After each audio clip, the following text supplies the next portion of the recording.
I'm not sure if I'm saying this right, but I think there are about 200 countries in the world.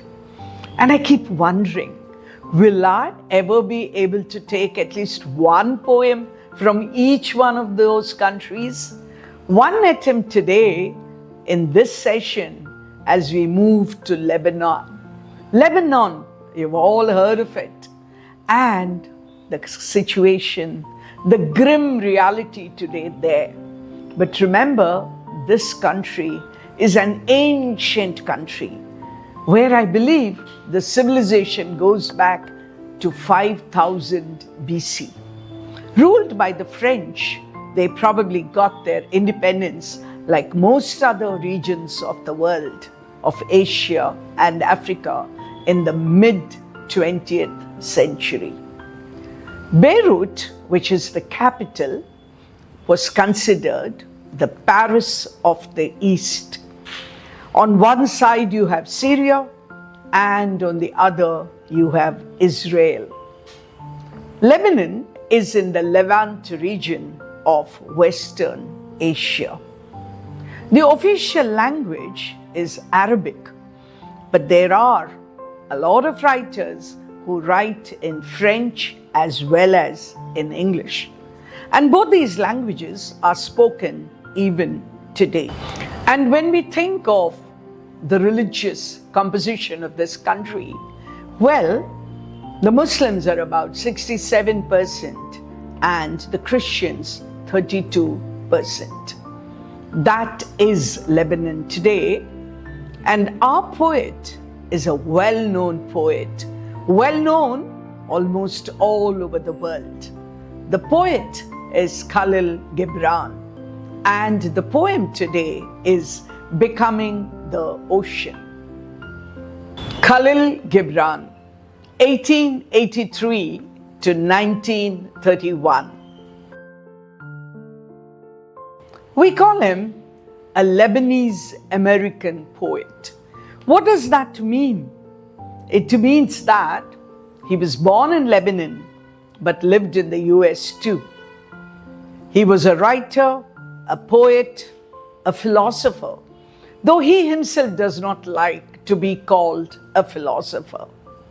He, I believe, has been translated into more than 100 languages. His best known work, and I think all of us have heard of it, is The Prophet.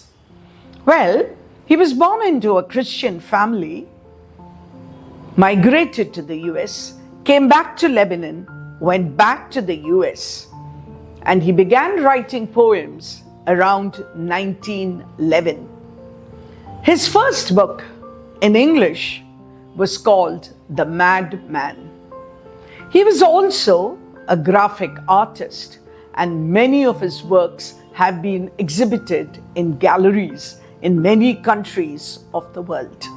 In Lebanon, he himself is considered a literary hero and has left behind an artistic legacy. Why this interest in Khalil Gibran, you might ask? He came into contact with somebody called Mary Haskell, who was very interested in his poems and decided to publish them. There are indications that maybe there was a romantic connection, but we know nothing about that really. He died quite young of cirrhosis of the liver. Becoming the Ocean. Interestingly, there are some anthologies which call the poem The River Cannot Go Back. Let me read the poem so that we can see which title you prefer. The River Cannot Go Back or Becoming the Ocean. It is said that before entering the sea, a river trembles with fear.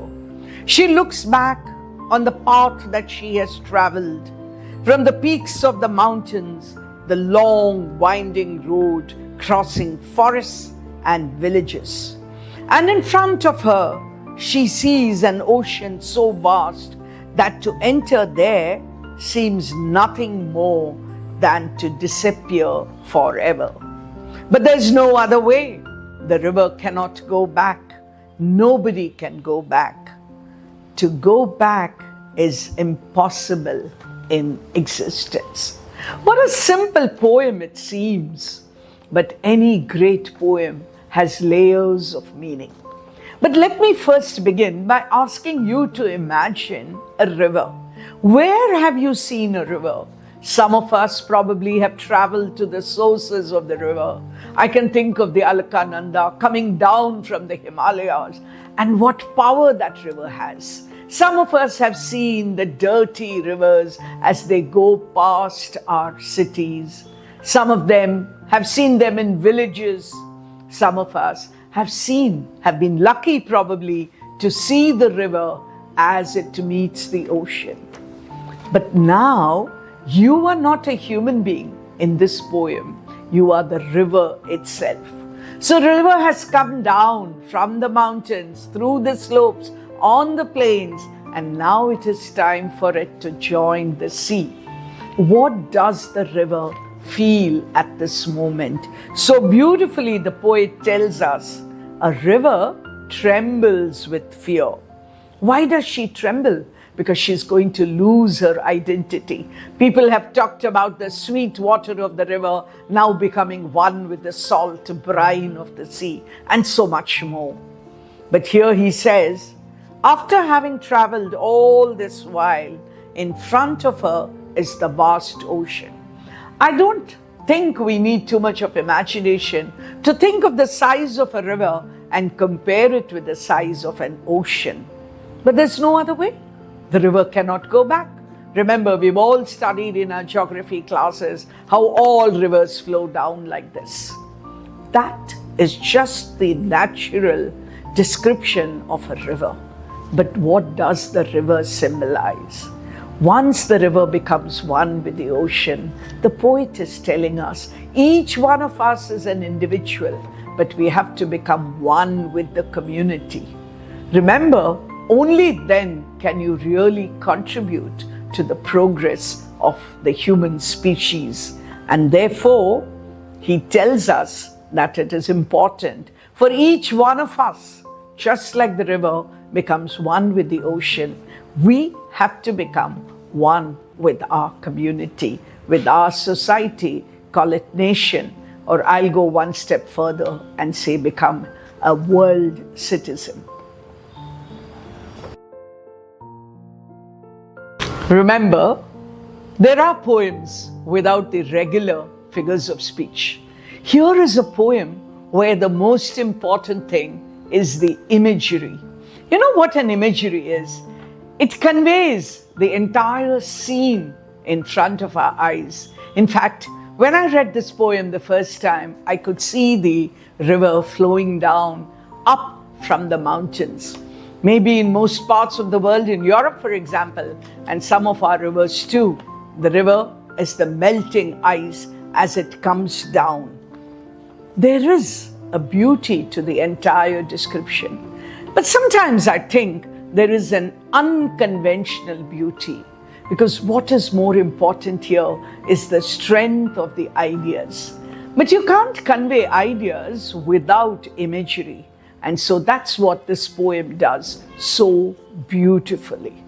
And then the river becomes one with the ocean. Or I stop to ponder, does the river become the ocean itself? Remember what I said earlier, when man becomes the community, it's not a man anymore, not an individual anymore, but it is that coming together which is important. I read a poem because of the beauty of the poem. When we think of the romantic poets, for example, they are so simple, they are so easy, because the beauty is there for all of us to see and appreciate. But when I read this poem for the first time, I paused to think, is it really about the beauty of the river? Or is there so much more to it? And honestly, my dear friends, many of these poems hit us not on the first reading. So maybe we read it the first time simply for the beauty of the poem, and then the second time we read it because there's so much more meaning to it. The river probably combines within it the past, the present, and the future. Isn't that what human life is all about?